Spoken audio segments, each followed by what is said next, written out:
Hello dear students, कैसे हैं आप लोग। होप आप सभी लोग फिट एंड फाइन होंगे और अपनी शॉर्ट हैंड की स्टडीज़ को भी बहुत अच्छे से मैनेज कर रहे होंगे गाइस। क्योंकि देखिए, अगर आप प्रैक्टिस नहीं करेंगे तो आप कॉन्फिडेंस मेंटेन नहीं कर पाएंगे। तो शॉर्ट हैंड में प्रैक्टिस की बहुत ज़्यादा ज़रूरत होती है। आपको टाइमली प्रैक्टिस के साथ साथ अपनी ग्रिपिंग को स्ट्रॉन्ग करना ज़रूरी है। आपको आज जो मैं इस वीडियो में बताने वाली हूँ, ये बुक एक्सरसाइज 81 है, जहाँ पर आपका अदालत से संबंधित या फिर हम कहें कोर्ट से संबंधित वर्ड्स का यूज़ किया गया है। तो बेसिकली हाई कोर्ट या फिर हाई कोर्ट में जो वैकेंसीज़ निकलती हैं स्टेनोग्राफर के लिए, उनके लिए ये वीडियो बहुत हेल्पफुल होने वाला है, क्योंकि यहाँ पर कई सारे ऐसे वर्ड्स बताए गए हैं जो कि कोर्ट में यूज़ होते हैं। तो वीडियो को पूरा देखिए, लास्ट तक देखिए। लास्ट में एक टिप आपको दूंगी जिससे कि आप अपनी प्रैक्टिस को अच्छे से बाउंस कर सकते हैं। तो अभी मैं शिवानी भारद्वाज वेलकम करती हूँ आपका अपने चैनल दिशा कंप्यूटर शॉर्ट हैंड क्लासेस में, तो जहाँ मैं आपको शॉर्ट हैंड से रिलेटेड वीडियोस प्रोवाइड करती हूँ, जिसमें कि dictation, speed, advance phrases, smart outline, much more things होती हैं जो मैं आपके लिए क्रिएट करती हूँ और विद मोटिवेशन आपको वो प्रोवाइड करती हूँ। तो होप आपको मेरा ये कंसेप्ट पसंद आता है। उसी कंसेप्ट को फॉलो करते हुए हम अपना आज का वीडियो स्टार्ट करते हैं, जहाँ पर मैं आपको ये एक्सप्लेनेशन पूरी कंप्लीटली देने वाली हूँ। देखिए, सबसे पहला जो वर्ड आ रहा है दैट इज़ अदालत। तो अदालत लिखते समय क्या करेंगे हम, यहाँ पे दा में ला का हुक आ रहा है तो वही बनाएंगे, दा में ला का हुक बनाएंगे, ता को शॉर्ट कर देंगे। अदालत में जो, अब आम तौर जो है वो हमारा शब्द चिन्ह है ना, आपने वाक्यांश में पढ़ा होगा। तो आम तौर, अब उसमें था पर, यहाँ आ रहा है से, तो हम से के अकॉर्डिंग करेंगे। आम तौर से चालू कागजात होते हैं, तो कागजात होते हैं। उनके आखिर में ज़्यादातर, तो तर दर के लिए हमने क्या किया, इसको डबल कर दिया। ज़्यादातर नामा का लफ्ज लगा रहता है।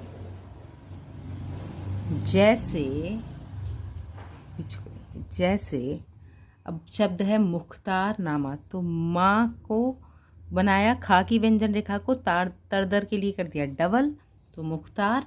और जब भी अब देखिए, अगर सिंपल नामा शब्द आ रहा है तो फिर तो हम इसे ऐसे ही लिखेंगे जैसे ये बनाया था, ठीक है। बट अगर ये लिंक होके आ रहा है, जैसे मुख्तार नामा, बैनामा, किराए नामा, तब हम खाली ना की व्यंजन रेखा बना के भी इस शब्द को डिफाइन कर सकते हैं। अब क्या करेंगे, या तो हम नियर अबाउट बनाएंगे या फिर हम उसको काट के बनाएंगे। जो भी पॉसिबल कंसेप्ट होगा उसको हम फॉलो करेंगे, ठीक है। तो मुख्तारनामा, नेक्स्ट है आपका बैनामा, तो हमने यहाँ पर लिखा, ये बनाया बैनामा कॉमा रहनामा। इसके बाद है आपका किराए, अब तो कि थर्ड प्लेस की साउंड है तो नीचे से लिया, किराए नामा, जमानत नामा वगैरह वगैरह वगैरह का भी हमारा शब्द चिन्ह है, जिसे हमने प्रैक्टिस में कर रखा है। इसके बाद है इकरार नामा,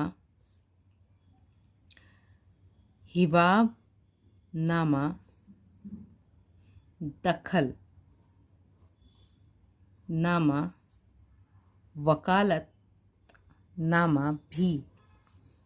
अब भी छोटा बनेगा, ऐसे बड़ा बनेगा और साउंड दे देंगे हम ऐसे ही। कागजात, ऐसे ही हमारा हो गया कागजाती, कागजाती के नाम है पूर्ण विराम, ठीक है। अब देखिए फिर आया, तो एक बार जो शब्द हम डिफाइन कर देते हैं, कोशिश कीजिए उसको जितनी बार आए वैसा ही बनाइए, ठीक है। कुछ साउंड वगैरह का मैटर होता है तो हम उसे डिफाइन करेंगे, बट शब्द को बार बार चेंज नहीं करेंगे। अगर आप शब्द को बार बार चेंज करते हैं तो आपको प्रॉब्लम क्या आएगी, हमेशा हमेशा आपको एक नया शब्द उसके लिए ड्रॉ करना पड़ेगा। तो शब्द को बार बार चेंज नहीं करना है, उसको वैसा ही बनाना है जैसा कि आपने पहले उसको एक बार ड्रॉ कर दिया है, ठीक है। तो अदालतों में जब कोई बात हल्फिया तो हा को शॉर्ट कर दिया ल, फ और या, हल्फिया बयान की जाती है, तो हमने इसको पूरा कर दिया, बयान की जाती है, ये पूरा लिंक कर दिया। तो वह जिस अर्जी में लिखी जाती है उसे क्या कहते हैं? हम उसे हलफनामा कहते हैं। तो क्या कहते हैं? हा को वही शॉर्ट किया जो हमने पहले बनाया था, उसी को रिपीट करना है, नया कोई भी नहीं बनाना है। तो हलफनामा कहते हैं, पूर्ण विराम। अब मुख्तार नामा, तो मुख्तार भी बना चुकते हैं हम, मुख्तार नामा। और आपका है मुख्तार नामा और वकालतनामा। इस बात के सबूत हैं कि मुद्दई या मुद्दलेह ने फला वकील, ये बा बनाया कामिला, वकील को अपने मुकदमे के, अब लिए इसी में ऐड कर देंगे, मुकदमे के लिए मुकर्रर किया है, पूर्ण विराम। मकान या किसी चीज़ को किराए पर लेने से, अब क्या है? किराए नामा, तो किराए नामा या सरखत किसी भी जमानत लेने पर, जमानतनामा किसी बात की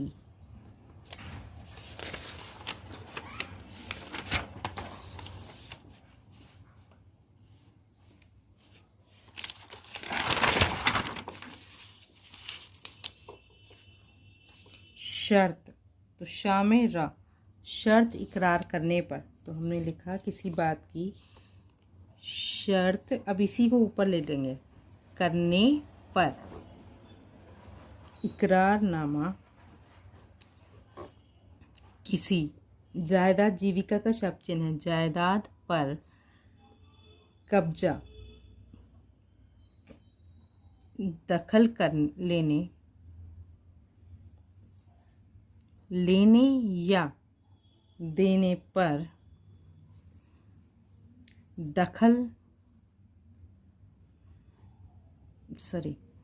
दखलनामा लिखा जाता है, पूर्ण विराम। इसी तरह किसी चीज को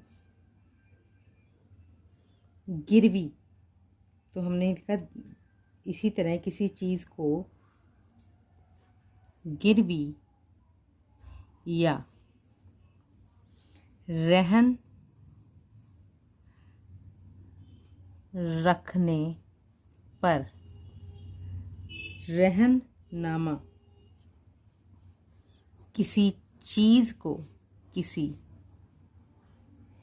शर्त, अब देखिए या के लिए यहीं पर ये या का शॉर्ट फॉर्म जैसे होने या ना होने पे किया था ना, उसी तरह से शरीयत पर बेचने या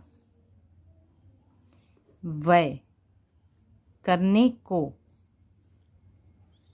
व्ययनामा, तो हमने यहाँ पे लिखा करने को, अब व्यय का सिंबल ये बनाया था तो लिखा व्ययनामा किसी शख्स, तो लिखा व्ययनामा को, अब यहाँ पर हमने लिखा शख्स को उसकी परमावरदारी, वर के लिए डबल हो गई, व दूसरी खिदमतों के लिए बखुशी किसी चीज बख्श देने से, हिवानामा और मरते वक्त किसी चीज़ को अपने नाते व रिश्तेदार या दूसरे किसी फरमाबरदार, आगे लिखा ही हमने उसी को देंगे, फरमाबरदार नौकर में बांटने से। ठीक है, तो क्या बना हमारा ये वसीयतनामा। तो हमने लिखा वसीयतनामा लिखा जाता है, पूर्ण विराम। इसके बाद है आपका जमींदार। तो ये भी वर्ड है हमारा, जा को शॉर्ट बनाया, दार धार का हो गया वाह। किसानों के बीच किन शर्तों पर जमीन ली या दी जाती है, उसका जिक्र पट्टा कबूलियत में रहता है, पूर्ण विराम। किसी शख्स की डिग्री की अदायगी ना करने पर वारंट गिरफ्तारी का शब्द चिन्ह है, गिरफ्तारी निकाला जा सकता है, पूर्ण विराम। इस गिरफ्तार शख्स यानी मदीन,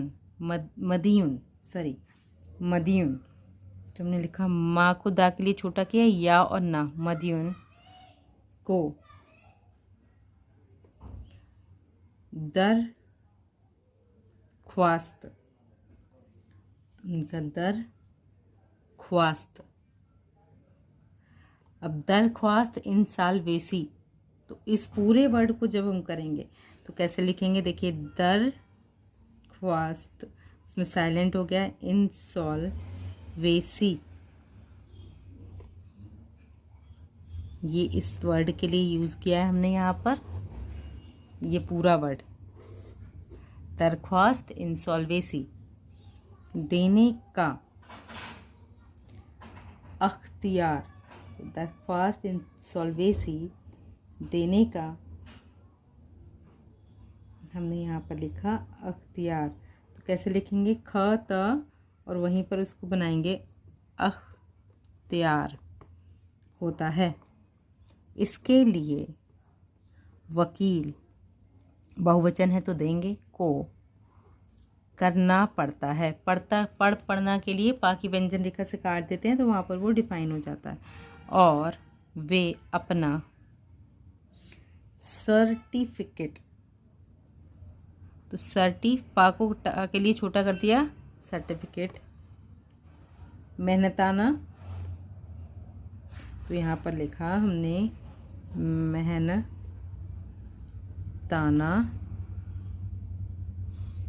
कोर्ट में दायर कर सकते हैं, पूर्ण विराम। ठीक है, मेहनताना कोर्ट में दायर कर सकते हैं। इस तरह से ये पूरी एक्सरसाइज आपकी कंप्लीट हुई है। होप ये आपको समझ में आई होगी। एक्सरसाइज को प्रैक्टिस में अच्छे से लीजिएगा, जो भी टफ वर्ड हैं उनकी अच्छी प्रैक्टिस कीजिएगा ताकि आपका कंसेप्ट क्लियर हो जाए। जितना अच्छा प्रैक्टिस का कंसेप्ट आपका होगा उतनी ही अच्छी आप शॉर्ट हैंड लिख पाएंगे। और जो टिप मैं आपको बताने वाली थी वो ये है कि किसी भी शब्द को जिसमें आपका हाथ अटकता है आप उसको प्रॉपर प्रैक्टिस में लिया कीजिए जब तक कि उस शब्द में आपका कॉन्फिडेंस ना आ जाए, फर्स्ट थिंग। सेकेंड थिंग, हर एक आउटलाइन के लिए एक फिक्स वर्ड डिफाइन कीजिए। इससे आपका माइंड कंसेप्ट क्लियर होगा और आप एक अच्छी शॉर्ट हैंड को लिख पढ़ और समझ पाएंगे। तो होप ये शॉर्ट हैंड डिक्टेशन आपके लिए हेल्पफुल रही होगी। अगर ये एक्सप्लेनेशन आपके लिए हेल्पफुल रहती है तो प्लीज़ चैनल को लाइक, शेयर एंड सब्सक्राइब करना बिल्कुल मत भूलिएगा। Keep learning, keep watching, stay connecting, have a good day. Thank you.